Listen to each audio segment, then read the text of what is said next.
comenzamos.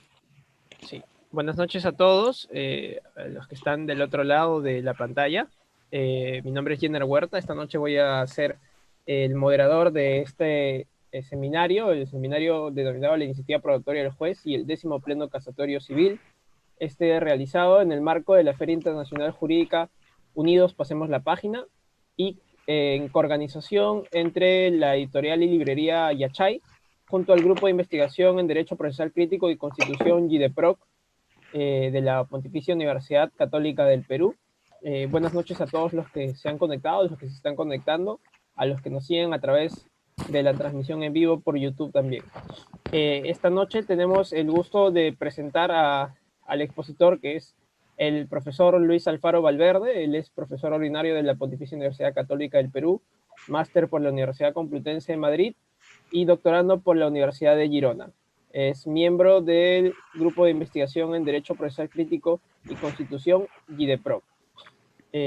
También tenemos como panelistas a Brando Paredes. Él es adjunto de docencia en la Pontificia Universidad Católica del Perú. También es miembro de GIDEPROC y es abogado del área procesal de Luz del Sur. También como panelista tenemos a la señorita Isa Bospinal. Ella es miembro de la Asociación Civil, es miembro extraordinaria de la Asociación Civil TEMIS, también es miembro actual de GIDEPROC, es asistente de docencia del curso Postulación al Proceso y practicante preprofesional en Baxel Consultores. Y finalmente nos acompaña José Miguel Prieto Chávez. Él es miembro extraordinario de la Asociación Civil Ius et Veritas, miembro actual de GIDEPROC y asistente de docencia del curso Teoría de la Prueba en la Pontificia Universidad Católica del Perú, a quien damos la más cordial bienvenida y el saludo respectivo. En esta ocasión, quien va a comenzar va a ser el profesor Luis Alfaro, con una exposición por aproximadamente 20 minutos, y a quien le otorgamos la palabra y la palabra y quien le damos la bienvenida. Adelante, profesor. Muy bien, buenas noches a todos y a todas, y quiero agradecer la gentil invitación de la Feria Internacional del Libro Jurídico para en esta oportunidad con todos mis amigos del Grupo de Investigación Derecho Procesal Crítico y Constitución, GIDEPROC, para participar de este evento académico. Es un gusto de poder compartir con mis queridos amigos y con todos los que nos ven y escuchan en esta noche. El tema que se ha escogido es un tema altamente relevante, según mi consideración, porque da cuenta de un poder específico que los ordenamientos procesales, pero no solo en el Perú, sino a nivel de derecho comparado, parece un lugar común ya en donde se le dota al juez, entre otros poderes, de un poder vinculado con la actividad probatoria, ¿no? Es lo que se conoce como iniciativa probatoria del juez. Por eso el nombre de este evento se llama así, Iniciativa Probatoria del Juez. Entonces, queremos conectarlos con una decisión judicial que está pendiente de darse, pero ya se realizó su pleno, su reunión, es el 10º Pleno Casatorio Civil, que precisamente trata de esta iniciativa probatoria del juez y de los problemas, o de algunos, vamos a ver cuál de ellos o cuántos son resueltos o establecido reglas que puedan dar respuesta a los problemas jurisprudenciales en torno a este poder del juez. ¿De acuerdo? Entonces esa es la temática de esta sesión. Y voy en mi breve exposición a tomar solo algunos que, como ya he mencionado, se trata de un tema que tiene diversas aproximaciones, diversas aristas. Yo diría que desde las dimensiones en donde se le puede examinar, sea desde el plano teórico, normativo o jurisprudencial, si se quiere, tiene a su vez diversos problemas, ¿no? En cada una de estas dimensiones o aproximaciones que se le pueda dar, uno puede encontrar una serie de problemáticas, ¿no? No sé si es la institución más problemática que existe en el proceso o entre las potestades que se le atribuye al juez, es quizá una de las más controvertidas, ¿no? Y tanto es así, como acabo de decir, que ha sido materia del 10º Pleno Casatorio Civil, que se espera que se resuelva o se publique en cualquier momento. Con fe esperamos que sea pronto.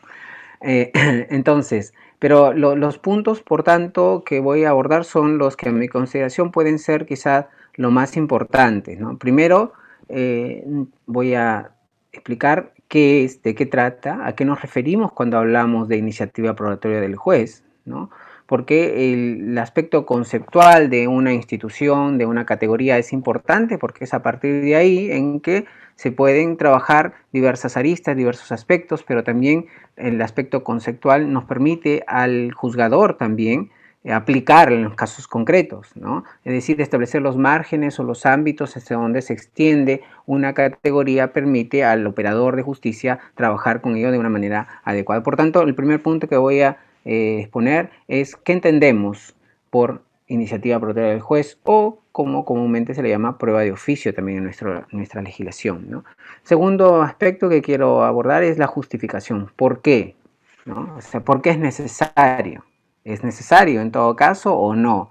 ¿Por qué que esto que parece un lugar común en todos los herramientas procesales, al menos los más vigentes, prestigiosos en el derecho continental, pero también en el common law uno puede encontrar algunas reglas que de algún modo dan cuenta de cierta dosis de potestades sobre actividad probatoria al juez?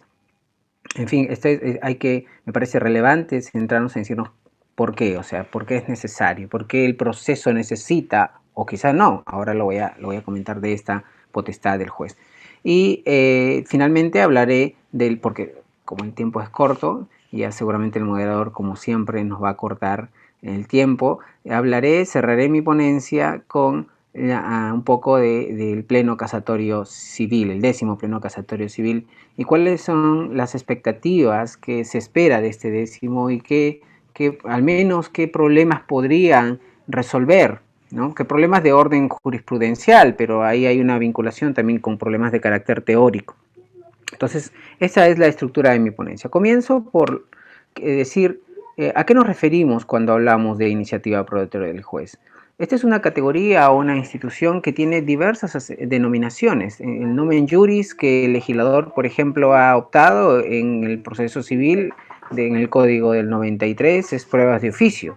Pero no siempre ha sido esta la denominación. A nivel normativo, quiero decir, pues se puede encontrar en el derecho comparado como diligencias para mejor resolver, diligencias para mejor proveer. El Código de Procedimientos Civiles de 1912, por ejemplo, usaba esa denominación.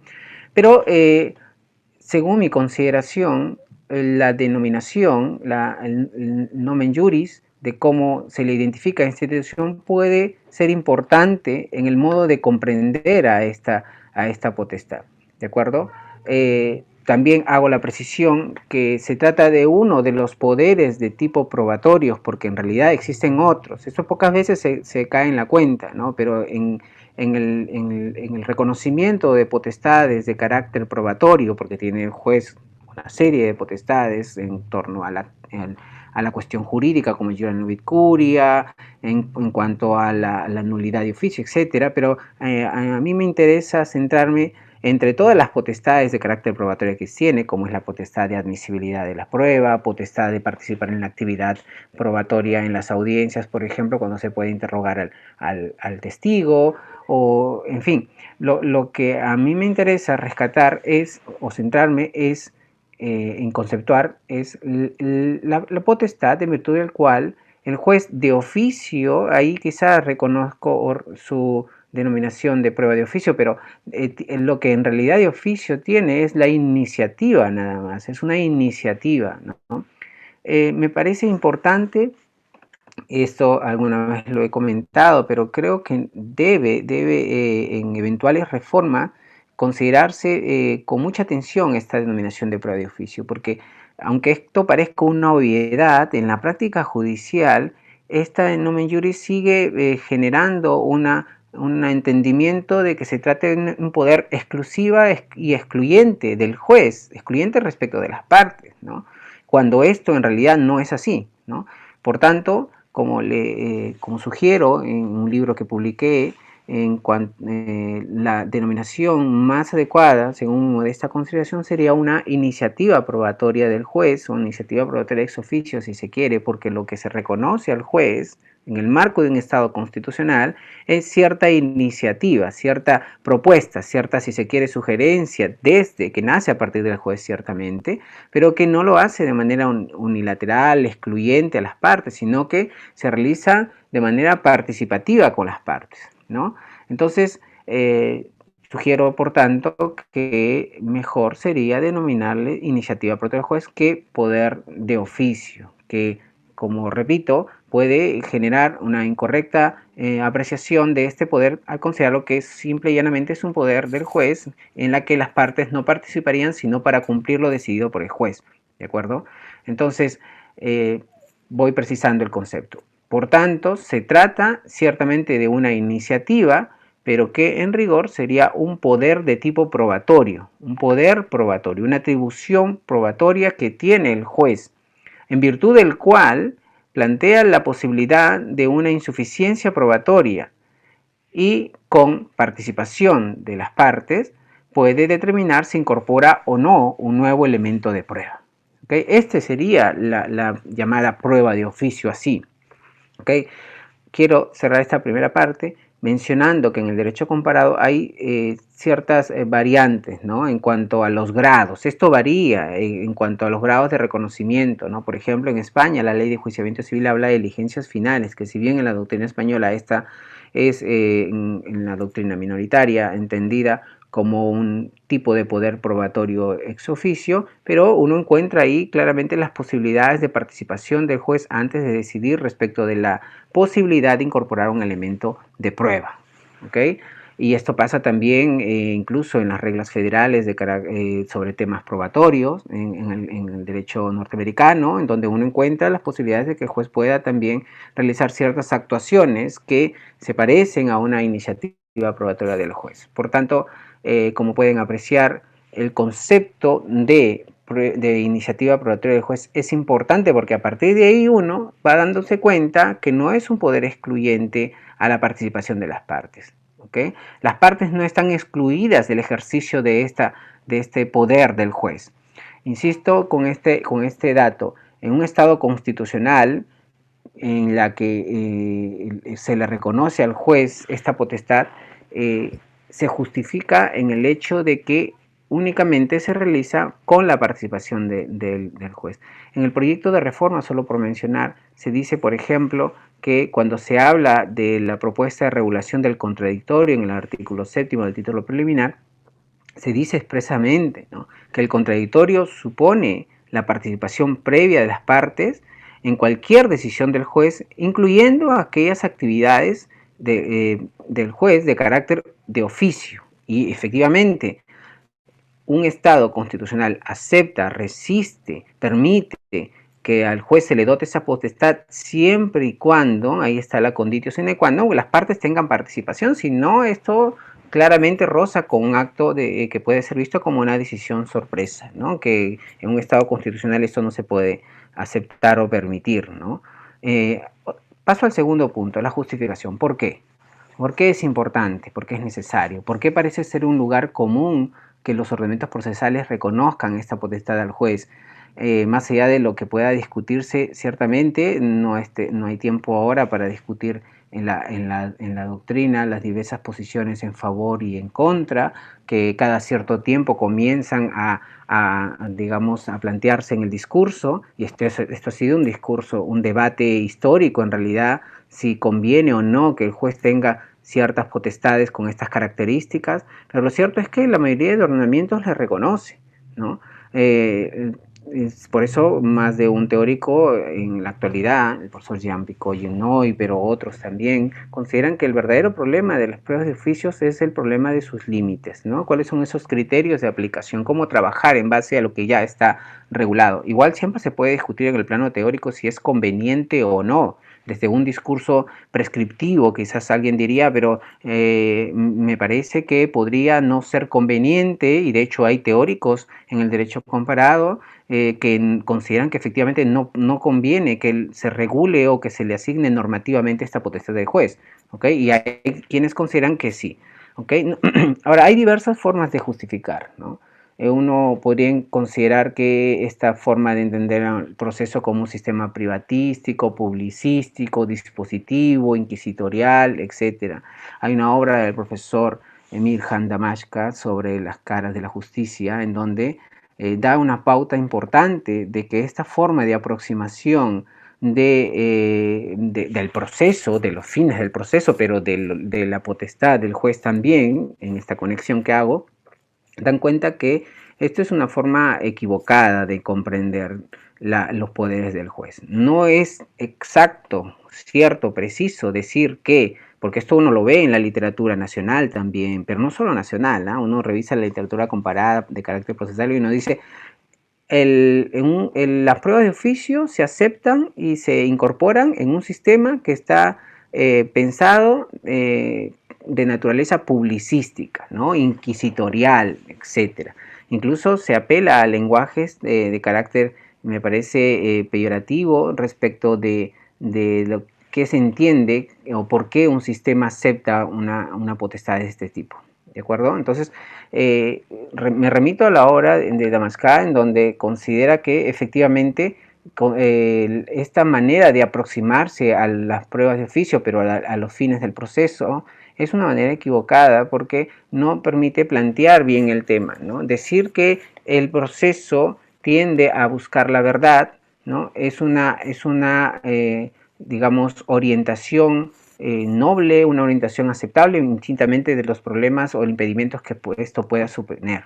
¿Okay? Entonces, un proceso puede orientarse a simplemente resolver una controversia o ir más allá, es decir, buscar la verdad en el sentido de esta verdad relativa, objetiva y por correspondencia, como Michele Tarufo en varias ocasiones ha comentado, pero si esta es una orientación posible del proceso, la prueba de oficio, la iniciativa mejor probatoria del juez, se aloja dentro de esta justificación. Es decir, a la pregunta, ¿por qué los ordenamientos procesales reconocen esta potestad? Es porque hay un interés del Estado en que el proceso sea un lugar en donde se establezca o se decida a partir de los hechos que acontecieron en la realidad. Si es que no les gusta considerar que la verdad es un objetivo o una orientación institucional del proceso o de la prueba, entonces, por ejemplo, como dice el profesor Jordi Nieva Fenol, que lo que se busca en realidad es la verificación de lo que aconteció en la realidad. Ciertamente, la dotación de esta potestad está alineada en esta orientación. Al juez se le reconoce esta potestad desde mi perspectiva, pero aquí varios autores han mencionado, tanto de teoría del derecho, pero también de derecho procesal. El profesor Jordi Ferrer también ha mencionado esta orientación, el profesor Michele Tarufo también. En fin, de que la iniciativa probatoria del juez en rigor se justifica en tanto que es una manifestación de la preocupación por el Estado de que el proceso sea un lugar en la que se pueda buscar la verdad de del caso, los hechos del caso. ¿De acuerdo? Esa es la justificación en realidad. Por lo demás, esta manera de aproximarse del sistema publicístico privatístico, puedo seguir diciendo algunas cosas más, quizás en las preguntas que pueda hacer en el panel, pero me parece que es una forma no precisa de entender el problema. ¿Okay? Y ahí sumo el lenguaje a veces un poco descalificativo que se le hace a quienes consideran que es un poder quizá necesario para el juez, que se les puede catalogar de autoritarios o inquisitivos, etcétera. Me parece que estas terminologías distraen la atención de la manera de entender este poder. Cierro la conferencia o mi ponencia, no sé si tengo tiempo todavía, hablando del pleno casatorio, del 10º pleno casatorio, ¿no? Bueno, como ya he mencionado, el 10º pleno casatorio fue realizado con el propósito precisamente de analizar esta potestad o de los problemas de carácter jurisprudencial. Lo que tenemos fue la convocatoria, la identificación de algunos problemas, ¿no? La cuestión es que hasta donde se puede advertir de la convocatoria, de la resolución que se convoca al pleno casatorio y de los temas que se nos comentó o que nos sugirieron en la oportunidad que tuve para participar como amicus curiae, se uno puede advertir que a diferencia de los plenos casatorios anteriores, no hay un problema específico ni dos ni tres, es decir, no hay una mención específica de cuál es el problema. Si uno analiza el primer pleno casatorio, el problema es si efectivamente las transacciones extrajudiciales pueden ser consideradas como un tipo de excepción, etcétera, y uno ve el segundo y el tercero y identifica uno o dos problemas, pero en realidad lo que no... Tengo una duda, profesor. Tenemos un problema bastante desagradable. Cállate, madre, cállate. ¿Cómo? ¿No se enteraste todavía? Hoy me la doy en la pera. Se viene la fiesta del administrador del grupo.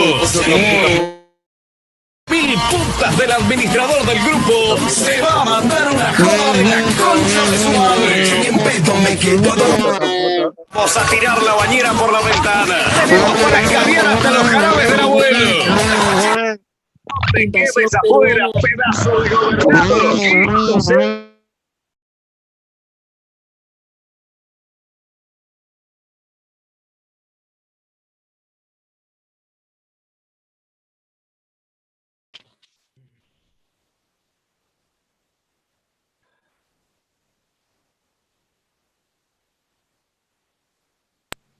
Puede continuar, profesor. A diferencia de los otros plenos, no tiene un solo problema en particular, sino una serie de problemas. ¿Okay? No se precisa ahí en la convocatoria, pero en realidad de la investigación que hemos podido hacer en el libro que mencioné, la iniciativa probatoria del juez, publicado por Ridley, dimos cuenta de que hay una serie de problemas que la legislación procesal nacional, pero la jurisprudencia no ha sabido todavía responder, ¿no? Por ejemplo, problemas de cuándo debe utilizar esta potestad, cómo se debe utilizar. Ahí en la última reforma del CPC se dice algunas cosas de cuál es la articulación, pero no está claro, no hay unas pautas, ¿no? El proyecto de reforma del CPC, por ejemplo, ofrece algunas cosas de cómo se espera que al menos se tome como referencia esto en el pleno casatorio, que nos digan, pues, cuáles serían los pasos a seguir. Y insisto que en estos pasos a seguir que le puede sugerirse a los jueces, debe estar presente necesariamente el contradictorio, ¿no? Y este contradictorio no puede ser un contradictorio diferido, ¿sí? Porque si no estaríamos en la misma situación, ¿no? Es decir, que decido ahora y escucho después. Escucho antes y decido después, ¿no? Así como hemos estado escuchando una interrupción a la ponencia, ¿por qué? Porque se construye mejor una decisión escuchando a los destinatarios de la decisión, ¿sí? Esto pasa en toda decisión judicial y en el caso de las pruebas de oficio más todavía, ¿okay? Entonces, hablando de los problemas que pueden ser resueltos y la oportunidad que tiene la Corte Suprema de resolverlos, es en qué momento se debe utilizar. Ahí hay varias posiciones en la jurisprudencia. No hay tiempo para esto, porque ya seguro Jenner me va a cortar o va a poner un audio como hace un momento creo que ha puesto, no sé si es culpa de él, de luego hablaremos en interno, pero diciéndome que ya vaya terminando, le pongo un audio, pero el punto es que también, por ejemplo, no se dice cuáles son las pautas y cómo se articula el contradictorio. En la reforma última del Código Procesal Civil se dice que el juez debe asegurar el contradictorio, pero como no se dice qué tipo de contradictorio está en la práctica judicial, se mantiene igual. Resuelve el juez y pone en conocimiento. ¿Okay? A veces no todos, pero más de un juzgador requiere que sea expreso, específico el legislador, que cuando se diga contradictorio se diga ahí contradictorio previo, ¿no? O sea, así con todas sus letras. Entonces, problemas, por ejemplo, creo que se ha hecho mucho indicando cuáles son los límites de pertinencia, los límites del contradictorio, etcétera, pero creo que hay mucho por qué trabajar en cuanto a las limitaciones. Recalco esta idea que mencioné en el primer momento. El problema de la iniciativa probatoria del juez o prueba de oficio, como quieran llamarle, es el problema de sus límites, ¿no? De sus límites temporales, en qué momento del proceso, límites en cuanto a, por ejemplo, quizás sería bueno precisar qué tipo de medio de prueba se me ocurre, ¿no? Quizás algunos medios de prueba puedan resultarse más pertinentes en determinados procesos que otros, ¿no? porque también no se puede desconocer que la práctica judicial, otra vez, no es que la práctica judicial sea un desastre, no quiero decir eso, pero el uso de la prueba de oficio es una excusa perfecta para no resolver el caso, o mejor dicho, el dejar de usarlo o usarlo de manera desmedida también, ¿no? Hemos visto casos en donde se usan las pruebas de oficio incorporando un medio de prueba que no tiene nada que ver con el caso, ni aporta nada, ni genera un nuevo elemento. Entonces, creo que hay que tener mucho cuidado ahí, ¿no?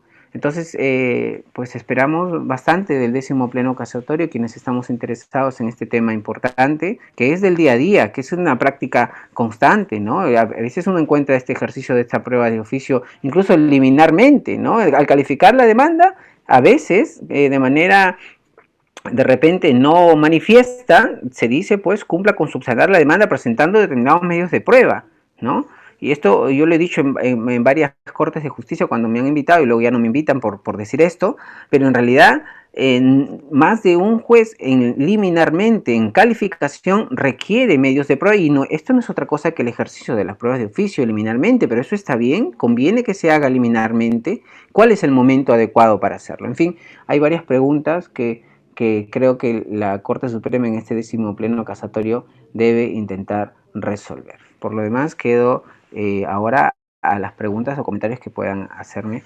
Muchas gracias por su atención. Gracias, profesor. Bueno, en realidad, pedir disculpas a todos, a usted, a la audiencia, porque hemos sido víctimas de un ataque troll. Alguien por ahí que tiene mucho tiempo libre. Pero bueno, vamos a continuar. Y esta vez le damos la palabra a Brando, a quien le vamos a habilitar el micrófono en este momento.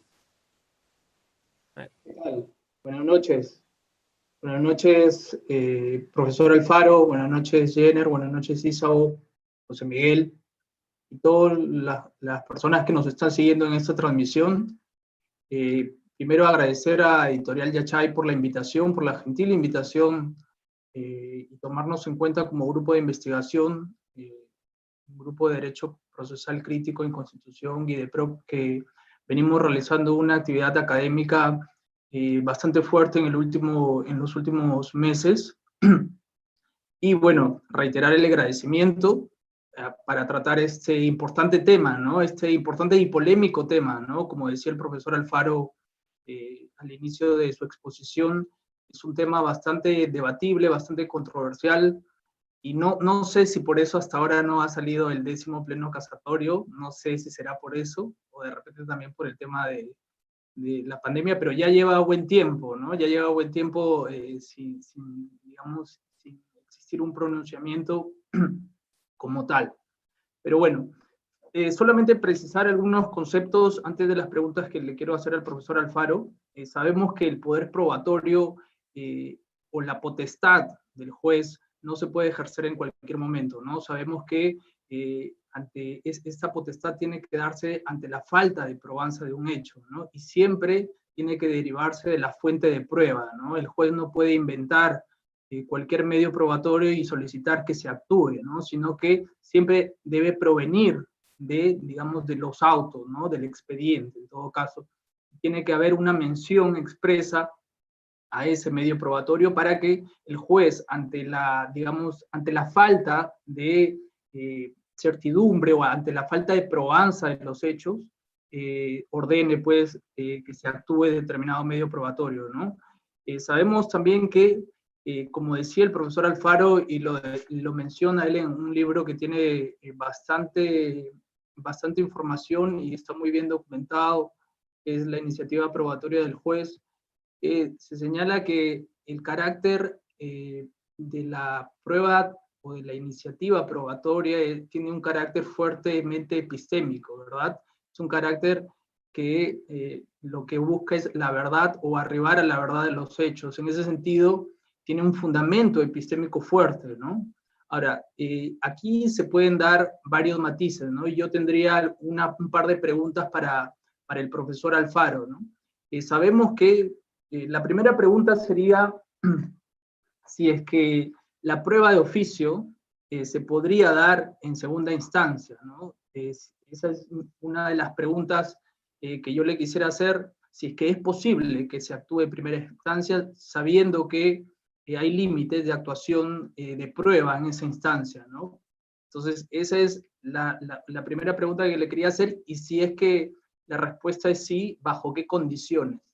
La segunda pregunta que le quería hacer al profesor Alfaro es respecto a cómo uniformizar el segundo párrafo del artículo 194, ¿no? Porque el 194 hace alusión a la prueba de oficio y señala que es una facultad, ¿verdad? Es una facultad del juez, pero seguidamente señala que con esta actuación probatoria el juez cuidará de no reemplazar a las partes en su carga probatoria, ¿verdad? Y deberá asegurarles el derecho de contradicción de la prueba. ¿Cómo armonizar esta parte que dice que el juez cuidará de no reemplazar a las partes en su carga probatoria? ¿Cómo armonizar ese extremo que antes no se encontraba en el artículo antes de la reforma, me parece, ¿no? Entonces, ¿cómo debe ser entendido en todo caso este extracto para que no haya una especie de contradicción? Porque se ha hablado mucho de esta, digamos, ambivalencia del significado de este artículo, ¿no? Por un lado, establece una facultad para que el juez pueda solicitar la actuación de una prueba, y después dice que el juez no puede reemplazar a las partes en su carga probatoria. Entonces, ¿cómo entender eso, no? Esa sería una segunda pregunta que tengo. Sí, por ahora creo que es suficiente. Gracias, Brando. Gracias por tu intervención. Ahora vamos a darle paso a Isabo Espinal. Va a hacerle algunas preguntas al profesor. Adelante, Isabo. Buenas noches, profesor Alfaro. Buenas noches, Jenner, Brando, José Miguel y bueno, a toda la audiencia en general. Nuevamente reiterar las disculpas del caso por los incidentes. Por cuestiones de tiempo, quiero plantear mis preguntas al profesor Alfaro de forma muy precisa. En base a su obra sobre la actividad probatoria, la iniciativa probatoria del juez, a mí me surgieron dos dudas.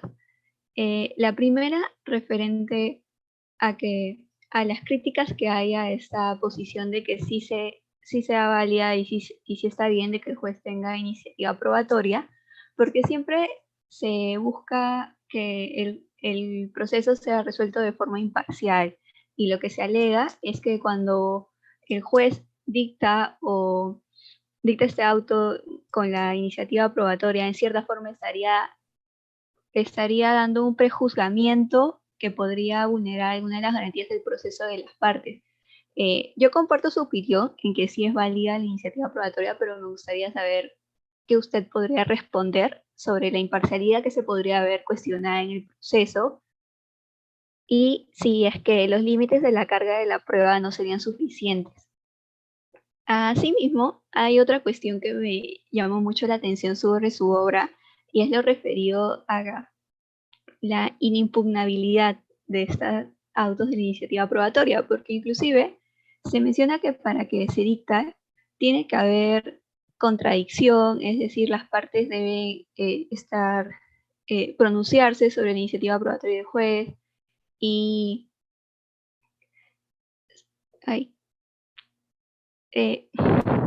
ok, continúo.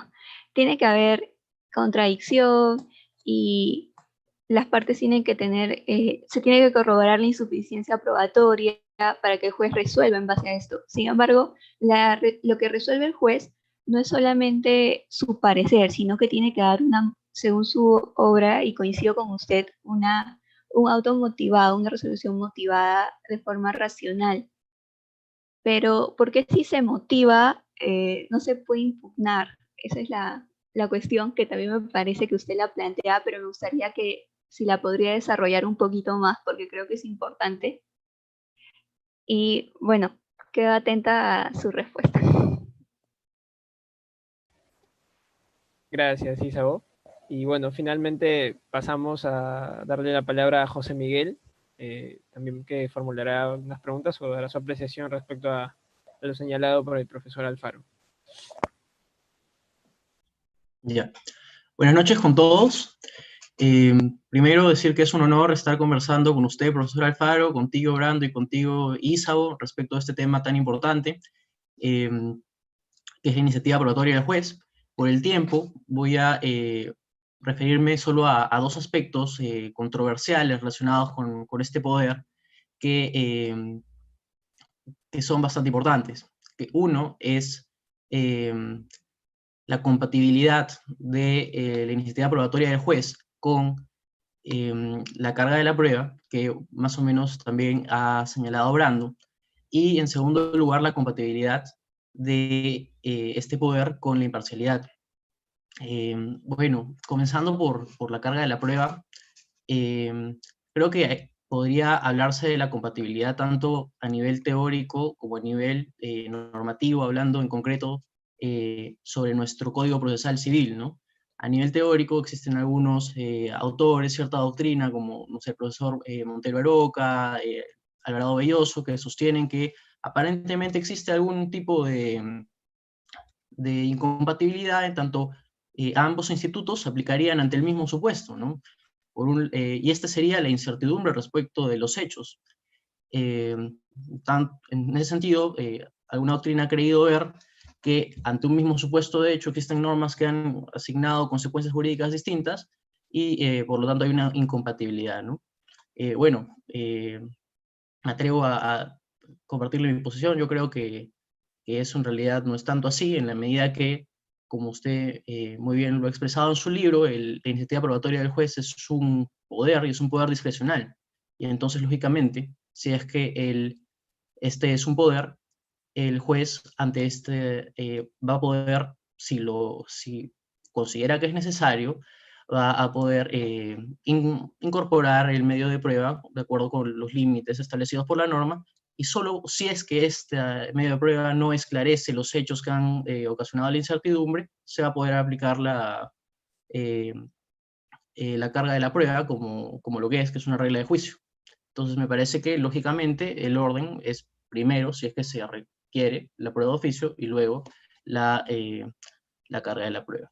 Pero a nivel normativo de nuestro concreto Código Procesal Civil, creo que hay un problema que me gustaría escucharlo respecto a él, y es que existe una norma prohibitiva en el artículo 194 que dice que el juez no puede ejercer este poder si es que reemplaza a las partes en su carga probatoria.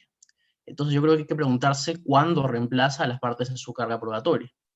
Y si vamos a ver que una carga probatoria es una carga, y una carga es una situación jurídica de ventaja activa en la cual se requiere un comportamiento necesario para llegar a un resultado favorable a su propio interés, que en el caso de la carga de la prueba sería, grosso modo, que el comportamiento necesario es aportar medios probatorios suficientes para alcanzar el resultado favorable que consistiría en que se prueben los hechos que sustentan la propia posición, sea la pretensión o una defensa. Entonces considero que lo lógico sería que se sustituya esta carga probatoria solo cuando, digamos, una persona distinta al titular de esta carga ejecuta este comportamiento, incorpora medios probatorios, causando este resultado favorable que es la prueba de los hechos que sostienen la posición del titular de la carga. Y al final, este es el objeto de la prueba de oficio. El objeto de la prueba de oficio es, al final, esclarecer los hechos y corroborar una y otra posición. Entonces pareciera que siempre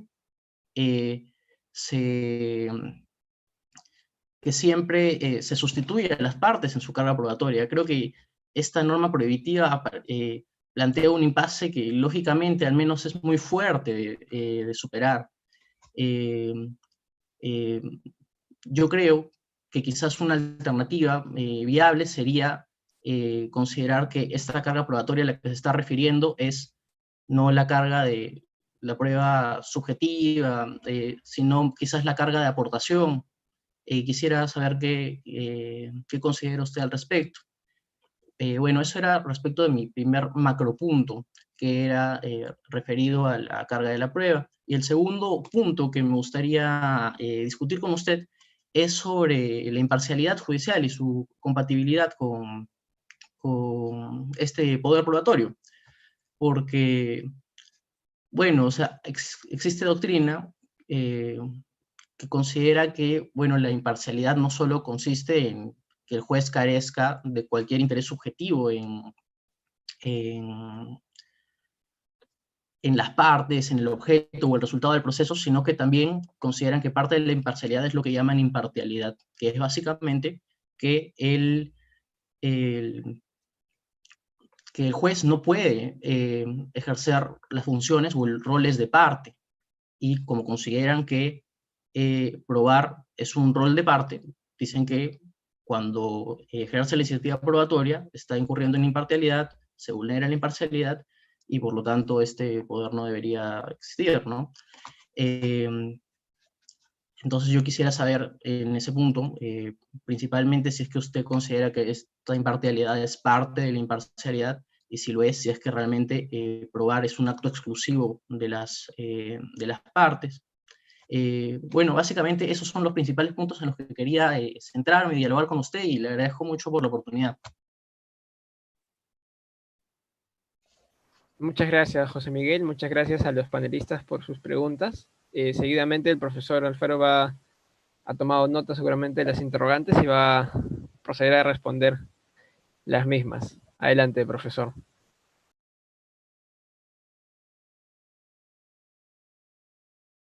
Profesor, me parece que está en silencio. Deme un minuto. Ahora Okay. sí. Sí, profesor. Muy bien. Gracias por las preguntas, por las muy buenas preguntas. Cuando me preguntan ahora me hace recordar la defensa de los avances de mi tesis doctoral, que son muy rigurosas, muy fuertes en el grupo de investigación de Girona, y los felicito, les agradezco realmente, porque son preguntas que creo que desafían a marcar una posición en torno a esta institución, a este poder, ¿no? Comienzo entonces anotando con el resaltador de mi hijita, con bicolor, o lápiz de check, dice ella. La pregunta de Brando, ¿no?, acerca de la posibilidad de prueba del uso de esta potestad o del reconocimiento de esta potestad en segunda instancia. En el estado de cosas normativas, en la actualidad sí está reconocido. Hubo una reforma en el CPC en la que se le reconoce expresamente esta potestad, esta posibilidad, ¿no?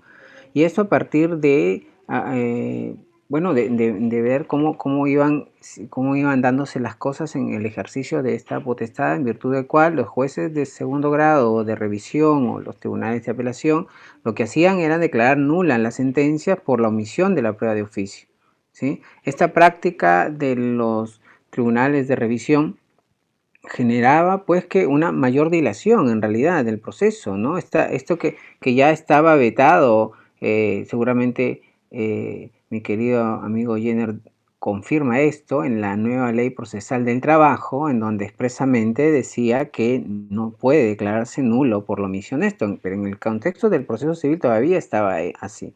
Y la práctica judicial, uno podía ver en más de un caso en donde los jueces de revisión declaraban nulo, ¿no?, cuando advertían la posibilidad de que en un caso concreto existía una insuficiencia probatoria y consideraban que el juez de primer grado debió utilizar esta potestad, declaraban nulo y reenviaban y devolvían al juez de primer grado. Entonces esto, que también tuvimos la oportunidad de realizar algunos trabajos en su momento, proponiendo de que en vez de ello podría resultar mejor, vamos a ver si efectivamente esto ha solucionado el problema, pero podría resultar mejor reconocerle expresamente al juez esta potestad, que nadie impedía, porque si uno revisa el 194 no dice, no hay una limitación expresa de hasta dónde o hasta qué grado se puede utilizar esta potestad, ¿no? Entonces, luego se hizo la reforma del artículo en mención, y efectivamente el juez aquí ahora de segundo grado puede utilizar esta potestad del juez. Si considera que hay una insuficiencia probatoria, él mismo lo puede hacer, ¿no? Ahora, lo que pasa también, y debo mencionar que a veces en la práctica judicial, ¿no?, es curioso esta situación de disociaciones que se dan tanto en el plano teórico, normativo y jurisprudencial, porque a pesar que la ley prohíbe o proscribe que se declaren nulas las sentencias, reconociendo al juez esta potestad de que lo puede hacer en segundo grado, igual siempre en alguna oportunidad me comentaron que si bien no se hace la nulidad por la prueba de oficio expresamente, siempre puede haber una buena razón para declarar nula la sentencia y se hace por falta de motivación ahora, ¿no? Entonces, el problema es que por más que el legislador otra vez pueda atinar a reconocer ciertas reglas o criterios de aplicación en segundo grado, esto pues en la práctica judicial no siempre, pero en más de un caso uno puede ver que eso se acaba por distorsionar y las nulidades de sentencia siguen estando ahí y lo que significa que una mayor dilación del proceso cuando ésta no resulta ser necesaria, ¿no? No estoy diciendo que nunca se va a declarar nula la sentencia, pero en este caso al menos es bastante discutible. Ahora, la dotación del juez en segundo grado de esta potestad también genera, no es que es una solución total, ¿no? Porque seguramente alguien podría decirme qué pasa con el derecho a la impugnación, porque recordarán que si es que se ejerce la prueba de oficio en primer grado, se puede apelar la sentencia, ¿cierto? Y en segundo grado, ¿qué hacemos respecto de eso? Porque ya no puede haber apelación, ¿no? Lo que queda es la casación, pero la casación va a ser un lugar difícil de poder ingresar ahí la afectación digamos, de una indebida valoración o un incorrecto uso de esta potestad, etcétera, para que pueda ser realizado en sede de casación. Va a ser bien difícil eso. Entonces, ahí creo que la objeción más fuerte que se puede dar al reconocimiento de las pruebas de oficio en segundo grado es que de algún modo pone en riesgo el derecho a la impugnación. Una respuesta sería, bueno, el legislador tendría que, o ha ponderado, si se quiere, ¿no? En términos así muy generales, entre el derecho a a la prueba en el proceso, en la prueba en el sentido de que una decisión sea la más correcta posible, o a un derecho a la impugnación, ¿no? Y esto lo menciono porque, y conecto también con una pregunta que me hizo Isabo en torno a la inimpugnabilidad, ¿no? Yo creo en el derecho fundamental a la impugnación, ¿sí? En alguna oportunidad escribimos esto, más allá de que de repente en sede nacional esto puede ser discutible, si se puede hablar de un derecho a la impugnación como derecho fundamental o con un derecho subjetivo legal, simplemente, ¿no? Y esto se puede discutir, pero a mí me parece que el hecho de que se le reconozca la calidad de derecho fundamental procesal no supone un derecho absoluto, obviamente, es un derecho que tiene limitaciones, ¿no? Ahora, pero el problema no es que el legislador tiene una carta abierta para establecer regulaciones y limitaciones a este derecho fundamental de la impugnación, sino que debe ejercerlo de manera racional, ¿no? Entonces, pero la pregunta es que me hizo Isao y que lo conecto con la prueba de oficio en segunda instancia, es que, bueno, que resulta que tenemos una regla en el 194 nos dice que es inimpugnable, ¿no? Es inimpugnable. La decisión en virtud del cual se incorpora la prueba de oficio o se ejerce esta potestad es inimpugnable, ¿no? Entonces, que no pase ningún sistema procesal en donde se reconoce esta potestad, ¿ah? Y uno encuentra que a veces quiere darle la razón, queremos darle la razón quienes identifican a nuestro CPC del 93 como un código procesal publicista, ¿no? Publicista en extremo. Más allá de que podemos discutir qué se entiende por que un código sea publicista o que un sistema sea publicista o que sea extraordinariamente publicista, ¿no? Esto es un tema incluso también de qué entendemos por publicismo, ¿no? O privatismo, ¿no? En la literatura nacional quizás clásica, ¿sí? Si me esfuerzan digo que autor, pero se ha presentado el tema de la prueba de oficio así como que se ha alojado un sistema publicístico, pero el punto es que la posibilidad de limitación al derecho a la impugnación me parece que puede en algunos casos ser correcta, pero en el caso de la prueba de oficio es totalmente, pues, hay un despropósito, ¿no? Como bien lo dijo Isao, si exigimos motivación, y el profesor, otra vez Arufo en su obra La motivación de la sentencia señala claramente que la justificación o la razón de la motivación no es solo para dar cuenta de las razones que justifican la decisión, que obviamente eso está bien, esto ya sería bastante, sino que también porque la motivación permite un adecuado control de los destinatarios de la decisión. Y si es que, por un lado, se exige motivación, faltaría menos, porque es la misma Constitución. Es que el legislador puede o no decir que una resolución esté motivada o no, es un mandato constitucional, ¿no? Esto no es que el legislador tenga que decir en cada resolución tenga que ser motivada, no, esto es quizás hasta una obviedad, ¿no? Pero, insisto, en nuestra práctica judicial no es, digamos, debemos pecar de exceso que por defecto el legislador, porque el juez o los operadores de justicia en general siempre a veces se razona y toma decisiones, no todos, pero más de uno, en base exclusivamente a la ley. Si la ley no dice eso, pues perdona, pero si no dice motivada, hasta podría declararse, emitir una prueba de oficio sin ninguna motivación. ¿Ah? ¿Por qué? Porque carece de objeto de requerir motivación, cuando por otro lado, y casi de manera inmediata, que ya parece una broma, una burla, nos dice que es inimpugnable, ¿no? Entonces la pregunta que he mencionado en varias oportunidades es ¿para qué pedir motivación si al final es inimpugnable, ¿no? Es solo una... Ahora, aquí podemos decir también que el ejercicio del contradictorio podría ayudar para que esta motivación sea también más, o sea, mejor construida, ¿no? Pero así están las cosas, insisto. Álvaro, un amigo, estudiante, miembro del equipo de docencia del ciclo pasado, antepasado, tuvo un trabajo muy bueno sobre esto, sobre las objeciones a esta regla de inimpugnabilidad, que no encuentra una justificación para el caso de la prueba de oficio. Vamos a discutir de repente, no sé, la resolución que resuelve la reposición es inimpugnable. Ahí quizás encontraría una razón por la que se puede limitar o cerrar la puerta de la impugnación, ¿no? Pero en el caso de la prueba de oficio me parece que sí, por donde lo veamos, es insostenible, ¿no? Es insostenible. La segunda pregunta de Brando sobre la posibilidad de reemplazar la carga de la prueba que también planteó José Miguel, ¿no? Este es uno de los tópicos bastante discutibles, ¿no?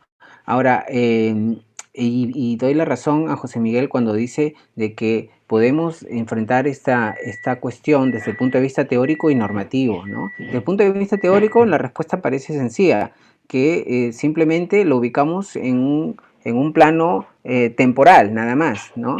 Y cuando decimos que la prueba de oficio no reemplaza la carga de la prueba, porque simple y llanamente, entendida la carga de la prueba como regla de juicio, como regla de desempate, como regla final del proceso, se da en un momento posterior al momento de, digamos, buscar, si se quiere, o reunir todo el material probatorio. La iniciativa probatoria del juez se enmarca dentro de esta necesidad de reunir todo el material probatorio necesario, advirtiendo algunas insuficiencias probatorias, ¿no? Y la carga de la prueba se da en contexto de toma de decisión, es decir, del momento final del proceso, ¿no? Entonces, claro, cuando se dice que estamos ya en la fase decisoria, en realidad hay una serie de momentos ahí, de momentos muy diversos que se dan en este contexto específico, ¿no? A veces se dice que el proceso tiene esta estructura o fase de postulatoria, probatoria y decisoria, pero la fase decisoria, a diferencia de las anteriores, también requiere un desarrollo muy analítico de los momentos que se realizan, ¿no? Entonces, incluso Jordi Ferrer, pero otros autores hablan de que la valoración no es el momento final de la toma de decisión, sino que la toma de decisión viene después, posterior a la valoración. ¿Ok? Entonces, lo que quiero decir con esto es que, al menos desde el punto de vista teórico, mi posición respecto de que si es incompatible con la carga de la prueba, entendida como regla de juicio, porque aquí también podemos hacer distinciones que, sobre todo en la literatura del common law, se habla de carga de producción o carga de aportación y carga también de prueba en el sentido clásico, si se quiere, como regla de juicio. Entonces, pero yo soy de la idea de que la carga de la prueba al cual se hace mención ya en el plano normativo, se hace referencia a la regla de juicio, no a la regla de la carga de producción, la carga de prueba como regla de juicio. Ahora, como esta regla me parece preciso, me parece que es innecesaria, ¿no? Es innecesaria decir que el juez debe cuidar de no reemplazar. El juez no puede reemplazar en nada a las partes. Cuando el juez se le dota, porque, a ver, las partes tienen sus roles, el juez juega otro rol, ¿sí? Estamos claros que, y aquí conecto ya con la pregunta de la imparcialidad, ¿no? que me ha planteado también Isabo y José Miguel, ¿okay? Para ir cerrando ya, porque Jenner ya me va a cerrar el audio. A ver, cuando el juez tiene la necesidad de incorporar un nuevo elemento de prueba y lo hace dialogadamente con las partes, ¿no? No reemplaza su labor, su función, ¿no? Esto quizá una respuesta podría ser, y no quiero alargar más esta respuesta, pero por ejemplo, si comprendemos que el principio dispositivo en sentido, digamos, en sentido no fuerte, ¿no? Un principio dispositivo quizás en sentido limitado, permitiría aceptar que el reconocimiento del juez de cierta iniciativa probatoria no afecta el principio dispositivo, ¿no? Es decir, no excluye, en donde cuando se reconoce esta potestad, en vez de apreciar y observar exclusión, uno puede encontrar armonía, puede encontrar concurrencia de esta potestad, ¿no? Insisto, el reconocimiento de la potestad del juez no excluye la tarea, la responsabilidad, la carga, mejor, de las partes de aportar elementos de prueba, ¿de acuerdo? No excluye. Ahora, y lo conecto con la imparcialidad porque ciertamente lo primero que se viene a la mente, y esto parece un razonamiento intuitivo en realidad, es que cuando el juez incorpora un nuevo elemento de prueba va a favorecer a alguien, dice. El juez lo que en principio hace no es que favorezca a nadie, en realidad lo que está advirtiendo es una insuficiencia probatoria en su labor de reconstrucción de los hechos. Y si esto es así, no podría a priori determinarse a quién va a beneficiar o perjudicar, pero también es importante considerar que el proceso, las reglas del proceso son así, uno gana y uno pierde, ¿no? No es win-win como en la conciliación, no sé, uno gana y no pierde. Ahora, pero lo cierto es que el juez tiene que establecer la decisión mediante a la mayor grado de probabilidad de certeza de la decisión, ¿no? De cómo acontecieron los hechos. Pero ahora, también uno encuentra en la literatura, el profesor Joan Picó lo ha dicho, por ejemplo, Jordi Nieva también lo ha dicho, que la mejor forma de controlar las posibilidades de parcialidad en el ejercicio de esta potestad es ejerciendo en mayor grado el contradictorio, ¿no? Quizá, como se ha dicho en alguna oportunidad, el profesor Tarufo, se debe establecer una especie de frenos y contrapesos, ¿no? Es decir, se podrá limitar las posibilidades de afectación a la imparcialidad en tanto y en cuanto mayor sea el grado de protección de los derechos fundamentales procesales en el contexto del ejercicio de esta potestad, ¿no? Por tanto, la balanza sería más o menos así. Mientras más reconocimiento de actividad probatoria del juez, mayor debe ser, o en la misma proporción, si se quiere, el reconocimiento y el respeto a los derechos fundamentales procesales. Solo así podríamos encontrar al menos un equilibrio, ¿no? Es más, podría discutirse si es realmente limitando el ejercicio del poder donde podemos encontrar un buen ejercicio de esta potestad, sino simple y llanamente mayor reconocimiento, ¿no? Esto uno advierte, por ejemplo, en el Código Procesal Civil francés, en donde hay todo un articulado sobre que habla del contradictorio, y uno pensaría muy a lo francés, ¿no? Que no reconoce pruebas de oficio del juez, y efectivamente hay un reconocimiento de la prueba de oficio, pero debe entenderse en armonía con el contradictorio. La imparcialidad, el contradictorio, por tanto, es un límite a las posibilidades de afectación de la imparcialidad. Ahora, esto puedo ampliar más quizá también, que es importante reflexionar acerca de qué entendemos por imparcialidad, ¿no? Una respuesta fácil quizás sería: las posibilidades de afectar la imparcialidad se genera en cualquier decisión del juez, no solo en esta potestad, ¿sí? se puede dar en cualquier decisión. Nadie discute cuando se resuelven unas excepciones, nadie discute cuando, no sé, se aplica Iura Novit Curia, en fin. Pero claro, cuando uno encuentra prueba de oficio, dice, aquí hay las alarmas se prenden, ¿no? Hay posible afectación o contaminación, como dice en un lenguaje medioambientalista, de que el juez se pueda verse afectado, ¿no? Pero el punto es que en realidad me parece que más allá de eso, que definitivamente no solo se ve afectado su imparcialidad con el uso de esta potestad, sino que puede verse en cualquier decisión judicial del juez, creo que es importante detenernos a qué entendemos por imparcialidad. ¿Okay? Y muy bien José Miguel nos dice de que hay autores que encuentran en esta concepción de la imparcialidad una categoría de imparcialidad. Eso lo dice el profesor Alvarado Belloso, ¿no? Pero también en un artículo clásico de Goldsmith también hablaba de esta imparcialidad. Pero bueno, desde mi perspectiva, y hay autores que así lo respaldan, creo que una mejor manera...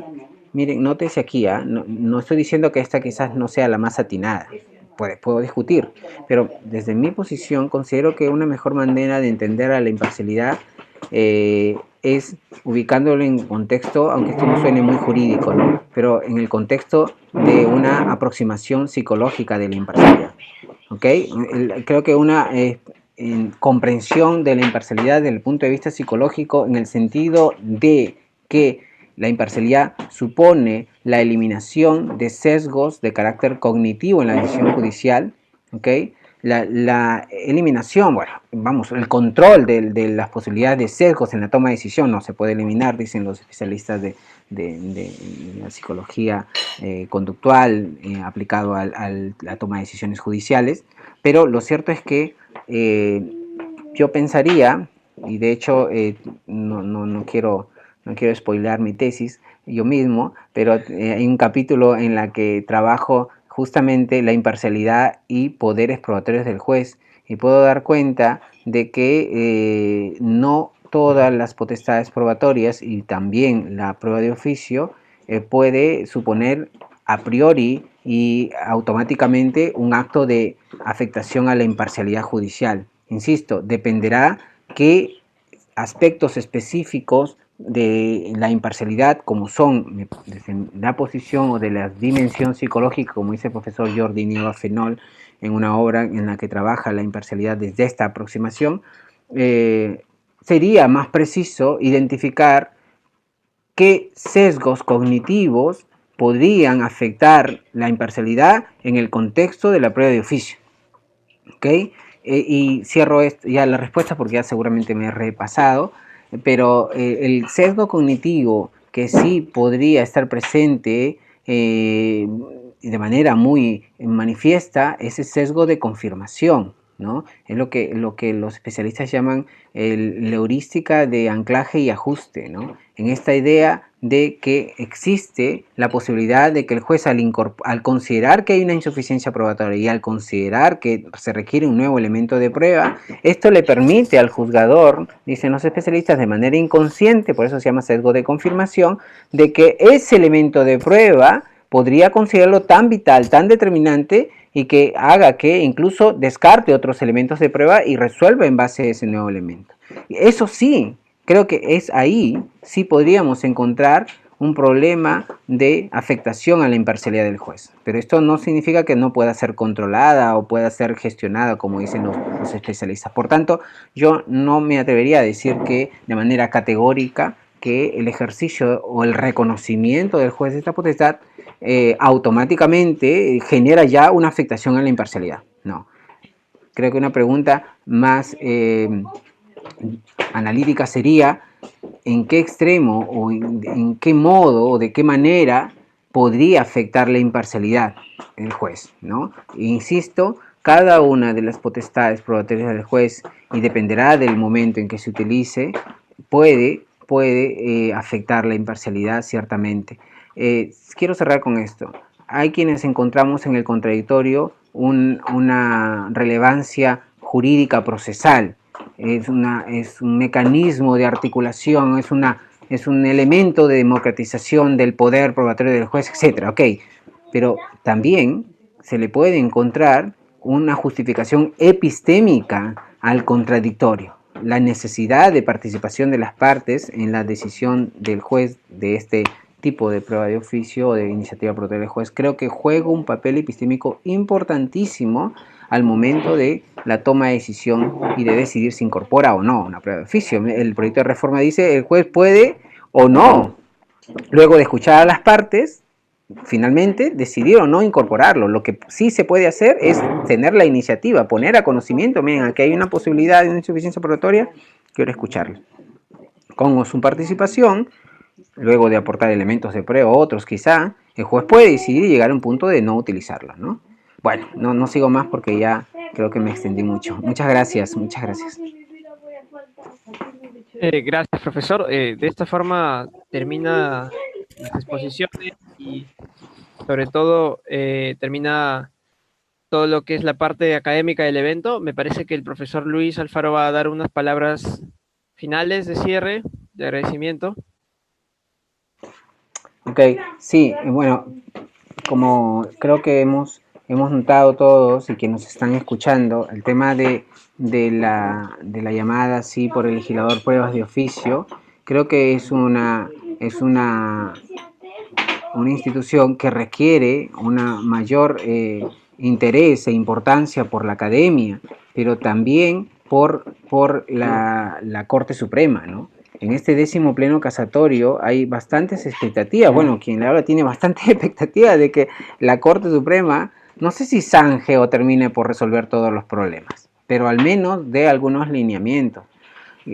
Ahora, esto también puede pasar con lo que pasa por la legislación, ¿no? Igual, siempre que, y esto lo sabe también Jenner, ¿no? Aún el precedente se puede trabajar de 1000 maneras, ¿no? Y una de ellas es aplicarlo, las otras es apartarse, ¿no? Como diría Tarufo en su momento para referirse a la eficacia del precedente, ¿no? Entonces tampoco es que solucione todos los problemas, siempre va a haber, pero creo que al menos se puede hacer un esfuerzo en este 10º pleno casatorio civil y que es tarea de todos poder aportar propuestas, criterios de aplicación para que no de algún modo se satanice esta prueba de oficio y no se distraiga la atención y no se analice lo más rigurosamente posible. Agradezco otra vez a la Feria Internacional del Libro Jurídico, a Yachay, ¿no? Que tan gentilmente siempre está difundiendo las investigaciones y las actividades académicas. Les deseo todas las bendiciones y los éxitos en esta feria y a todo el equipo, ¿no? A quien aprecio mucho, que somos una familia en realidad, y tenemos otra actividad también que, por cierto, Jenner, me acaban de comentar, tenemos, y no sé si lo vas a mencionar, el análisis de la obra del profesor Giovanni Priori. Este jueves ya se van a difundir la publicidad. Comento que estemos atentos porque también será un espacio para discutir la obra del profesor Giovanni Priori sobre el proceso y tutela de derechos. De acuerdo, esto lo tenemos el jueves como parte también de las actividades del grupo GirePro. Y pues nada, gracias a todos y a todas. Bueno, muchas gracias a todos por su participación y por seguirnos desde sus casas, seguir la transmisión en YouTube. Y bueno, será hasta la próxima. Muchas gracias a todos.